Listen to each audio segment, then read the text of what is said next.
Hello, everyone. This is Al Fadi. Thank you so much for joining us again in this amazing video series on Mecca in search of a place.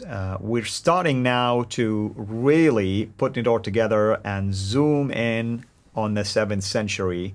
And last time we did basically present to you evidence concerning the Umayyad dynasty. Today we're going to continue with that. So with us here in studio, of course, is Dr. J. Dr. J, what can we say today to build on what we started last time concerning the Umayyad dynasty? Okay, we're in the Umayyad dynasty. We're in the Umayyads that go from 661 all the way up to 749. So mid-7th century up to mid-8th century. They are the first dynasty. Now, we have been told by the standard Islamic narrative that they are Muslim, true blue Muslims, right? That's what you've grown up with. Right. That's what everybody's been told. We're going to shut that down very quickly. They were not Muslims. It's very clear that they were not Muslims. Just look, remember the coins. Like by title or by faith, basically, when you say by faith. Okay. And because since they're Muslims, therefore there should be some references to them being Muslims. And we looked at the coins, and we looked at all the coins by Muawiyah, who is the first of the Umayyad caliphates, and we saw that the coins that he has in the west, the gold soliduses and the copper coins in the west, they all have Christian crosses on them, which suggests he was a Christian. When he coins and mints coins over in the east where he doesn't live, but he knows that the people there are Zoroastrian, they all have a Zoroastrian, the fire altar on the back, proving that there's nothing Islamic about him. And for 20 years, from 661 up to 680, all the coins show that he was either he was a Christian and a Zoroastrian, depending on what side of the country the coins were being minted. Nothing Islamic about him. Nothing Islamic. But what we do know is that he then goes out of power about 680. Marwan comes to power, and Marwan's son in 685 takes over the power. Now, his name is Abdul Malik. Now, remember, we have said over and over again, Abdul Malik is absolutely important to this whole narrative. Why? Because he is the greatest, he's of the Umayyad caliphates. Some might differ with that, say maybe Walid, his son, was greater. No, Abdul Malik is the one that introduced this Arab identity. Remember, they need to have an identity. Since 622, the mantle of the Sassanids has been taken off their shoulders because of the Byzantines. Now we're in 685. Abdul Malik comes to power. The Umayyads have been in power since 661, so we're talking about 25 years. He wants to create his own identity, and he wants to create his own Arab identity. He's living way up in Damascus. His governor, Ibn Zubayr, however, is living down in Petra, where the sanctuary is.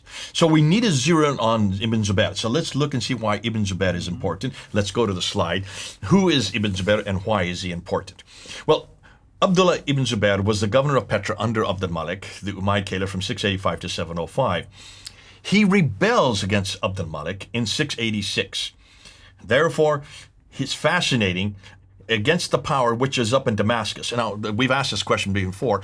Why in Damascus? Why aren't they down in Medina and Mecca if they are Muslim? If they are Muslim, they should be down where Islam began. They should be down where the holy places are in Mecca. They should be down where the sanctuary is. They're not anywhere there. That's where Abu Bakr, Umar, Uthman, and Ali were. Then why aren't they there? Well, for a very good reason, because we can't find any reference to Abu Bakr, Umar, Uthman, and Ali, suggesting very clearly that Mecca did not exist this early. And it certainly did not exist at the time of Ibn Zubayr, at least at the beginning of his reign. He rebels against Abdul Malik, as a lot of governors do, and what does he do? Well, he destroys Petra, really. He destroys the Kaaba. He destroys everything he can.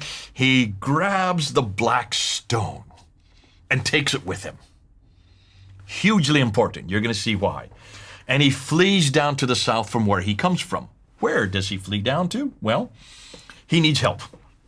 Flees down to the south, he needs help. So what does he do? He looks up towards Hira, up to Iraq, up to the Abbasids.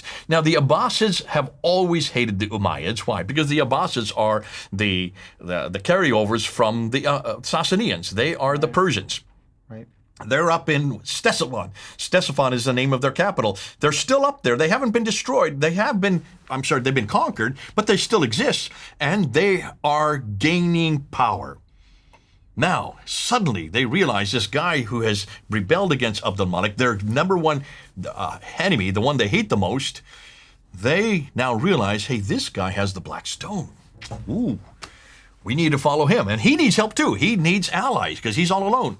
with his family and maybe others around him. But he certainly he cannot confront the Umayyads who are up there in Damascus all by himself. So he makes an alliance immediately with the what later became the Abbasids.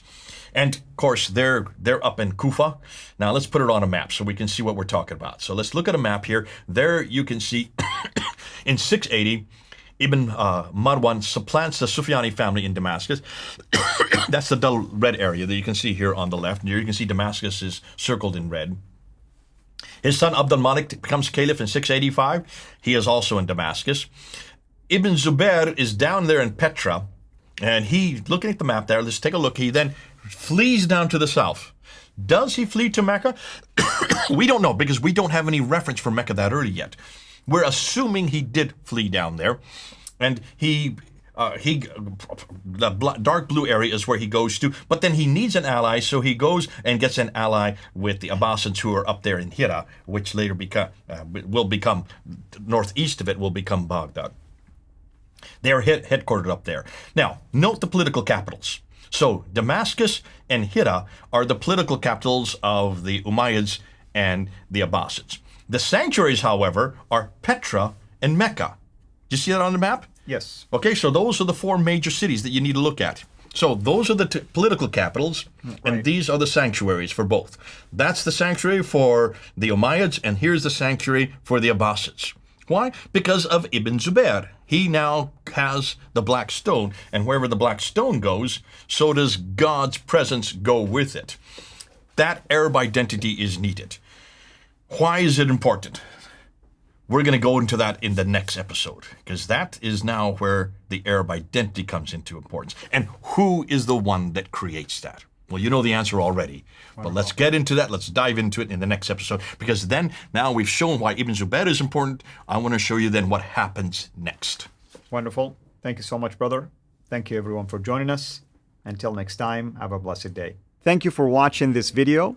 Be sure to like and subscribe to our channel, Sira International, and click on the bell so that you receive notifications whenever we publish a new video or go live. I would also like to appeal to you to consider becoming a Patreon patron by clicking the link right below. By doing so, you can give towards the production of these videos. There are also other options for you where you can give to our channel. I thank you from the bottom of my heart.